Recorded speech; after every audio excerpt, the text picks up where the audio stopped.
Hello everyone, welcome to CR international school Tihara. आज हम अपना टॉपिक जो न्यूट्रिशन इन एनिमल्स था वो कंटिन्यू रखेंगे।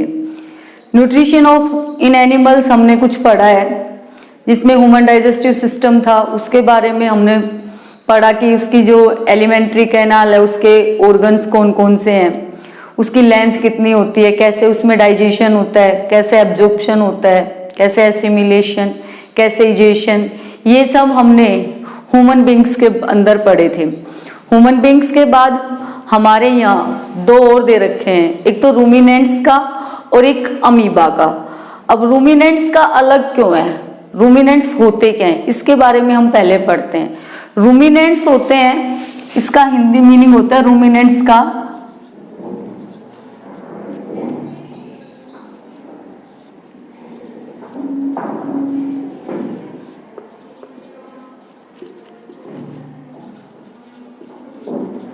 रूमिनेंट्स का हिंदी मीनिंग होता है जुगाली करने वाले पशु।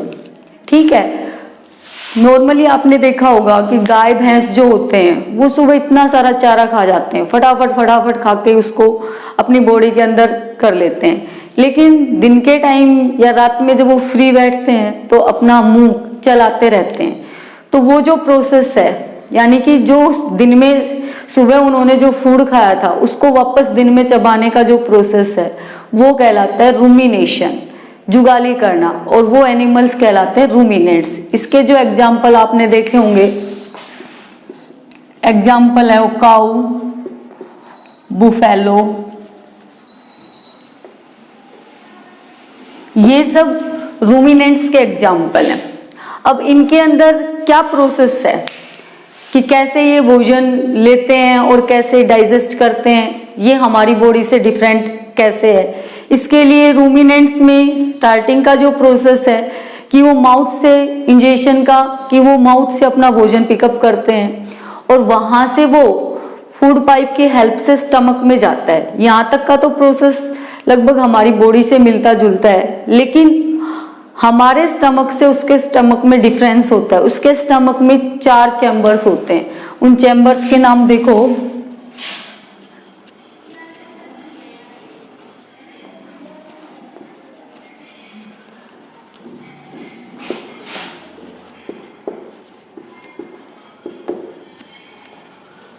रूमिनेंट्स के अंदर जो स्टमक के चैम्बर्स हैं, सबसे पहले रूमन, दूसरा रेटिकुलम, तीसरा ओमासम, चौथा जो है अबोमासम। ये 4 चैम्बर होते हैं रूमिनेंट्स के स्टमक में। रूमन, रेटिकुलम, ओमासम, अबोमासम, इनके सबके अलग अलग फंक्शन है। फूड पाइप से फूड पहले जाता है रूमन में, ये सबसे बड़ा चैम्बर होता है स्टमक का। यहाँ वो कुछ टाइम रुकता है, ठीक है। यहाँ वो आधा पचा हुआ जो भोजन है, सेमी डाइजेस्टेड फूड है, उसको कर्ड कहते हैं।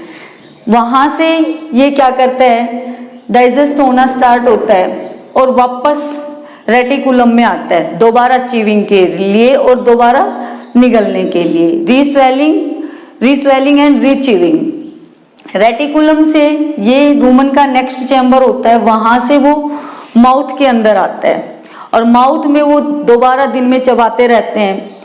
जब चबाने का काम कंप्लीट हो जाता है तो वहां से वो जो फूड है वो ओमासम जो चैम्बर होता है उसके अंदर आता है। वहां जो एक्स्ट्रा क्वांटिटी में वाटर होता है वो क्या कर लिया जाता है, एब्जॉर्ब कर लिया जाता है। ओमासम के बाद वो डाइजेस्टेड फूड अब ओमासम में आता है, वहां पर उसके अंदर डाइजेस्टिव जूस है वो सीक्रेट किए जाते हैं। ये स्टमक की फंक्शनिंग है। अगर आप डायग्राम देखोगे तो बुक में इस तरह का डायग्राम मिलेगा आपको, जो कि कुछ डिफरेंट है इस तरह का, ठीक है। तो ये डायग्राम हो जाएगा। नेक्स्ट वो जो अगला प्रोसेस है वो स्मॉल इंटेस्टाइन के अंदर कैसे जाएगा, वो हमारी बॉडी की तरह ही होता है। स्मॉल इंटेस्ट जब स्टमक में डाइजेशन हो जाता है तो फिर वो पार्शियली डाइजेस्टेड फूड है वो स्मॉल इंटेस्टाइन में जाता है। स्मॉल इंटेस्टाइन में क्या होता है, उसमें लीवर और पैंक्रियाज जो एंजाइमेटिक जूस प्रोड्यूस करते हैं वो मिक्स होते हैं, और स्मॉल इंटेस्टाइन जो जूस सीक्रेट करते हैं वो भी मिक्स होता है। वहां कंप्लीट डाइजेशन होने के बाद हमारी बॉडी की तरह उनमें भी फिंगर लाइक प्रोजेक्शंस होते हैं जिनको विलय कहते हैं, और वो उस फूड को क्या करते हैं, एब्जॉर्ब करते हैं। एब्जॉर्प्शन के बाद उसका यूटिलाइजेशन होता है एनर्जी के लिए और ग्रोथ के लिए। और जो अनडाइजेस्टेड फूड बच गया वो कैसे, जैसे स्मॉल इंटेस्टाइन से लार्ज इंटेस्टाइन में हमारी बॉडी में आता है, वैसे उसमें भी आ जाएगा रूमिनेंट्स में, और देन वो एनस के हेल्प से क्या कर दिया जाता है, बॉडी से बाहर निकाल दिया जाता है। इसमें कुछ डिफरेंस है, क्योंकि हमारी वो हम घास को या ग्रास को डाइजेस्ट नहीं कर सकते, लेकिन जो रूमिनेंट्स जो होते हैं, जुगाली करने वाले जो एनिमल्स होते हैं, वो उसको डाइजेस्ट कर सकते हैं। तो उसके डाइजेशन में कौन हेल्प करता है, उसमें स्मॉल इंटेस्टाइन और लार्ज इंटेस्टाइन जहां जुड़ती हैं वहां एक शेक होता है जिसको कहते हैं सिक्कम, और उसमें बहुत सारे सेलुलोज डाइजेस्टिंग बैक्टीरिया होते हैं जो सेलुलोज को डाइजेस्ट करने में हेल्प करते हैं। रूमिनेंट्स में जो फूड है वो 70 से 100 आवर्स तक, 70 to 100 आवर्स तक होता है। हमारी बॉडी के अंदर वो 2 से 24 आवर्स तक होता है। हमारी बॉडी के अंदर सेलुलोज इसलिए डाइजेस्ट नहीं हो सकता क्योंकि हमारी बॉडी के अंदर सेलुलोज डाइजेस्टिंग बैक्टीरिया नहीं होता। ये जो प्रोसेस था ये न्यूट्रिशन इन रूमिनेंट्स था। अगला जो हम पढ़ेंगे nutrition in amoeba.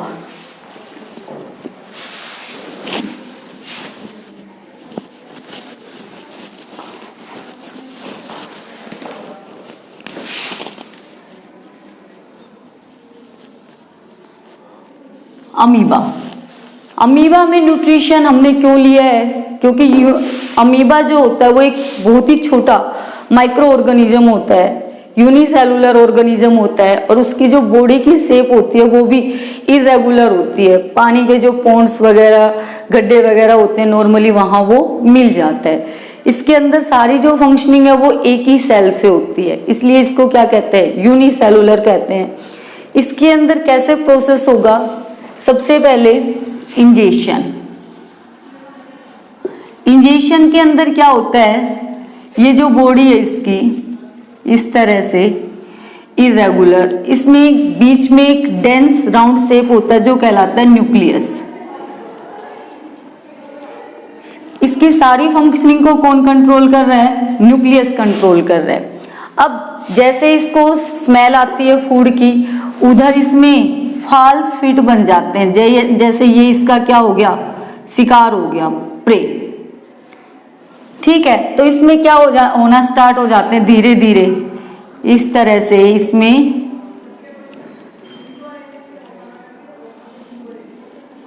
False feet बनना स्टार्ट हो जाते हैं ऐसे।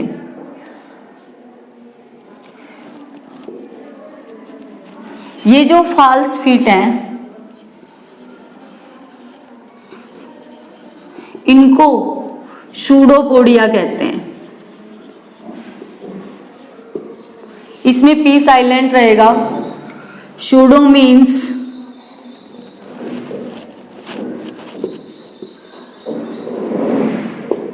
फॉल्स और पोडियम मीन्स फुट, जो झूठे पैर हैं। जैसे जैसे ये अंदर खिसकता जाएगा इस तरह से ये क्या बन जाती है,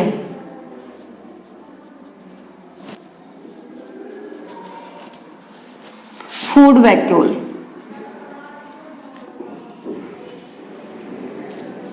अब ये फूड वैक्यूल करते, इसके अंदर बहुत सारे डाइजेस्टिव जूस वो सीक्रेट करती है, जिससे कि इस शिकार को वो डाइजेस्ट करने में हेल्प करती है, सिंपल मॉलिक्यूल्स में कन्वर्ट कर देते हैं। उसके बाद इसमें क्या होता है, ये डाइजेस्टेड फूड है वो एनर्जी और ग्रोथ के लिए यूज किया जाता है, जिस प्रोसेस को क्या कहते हैं, एसिमिलेशन कहते हैं। नेक्स्ट इसके अंदर एसिमिलेशन के बाद आएगा इजेशन। अब ये अनडाइजेस्टेड फूड हो गया, वो उसी से क्या कर दिया जाता है, उस सेल से बाहर निकाल दिया जाता है, वो प्रोसेस कहलाता है इजेशन। तो इस लेसन में हमने डाइजेस्टिव सिस्टम के बारे में पढ़ा। ह्यूमंस के अंदर रूमिनेंट्स के अंदर और यूनिसेलुलर ऑर्गेनिज्म अमीबा के अंदर। आज के लिए इतना ही। Thank you, have a nice day.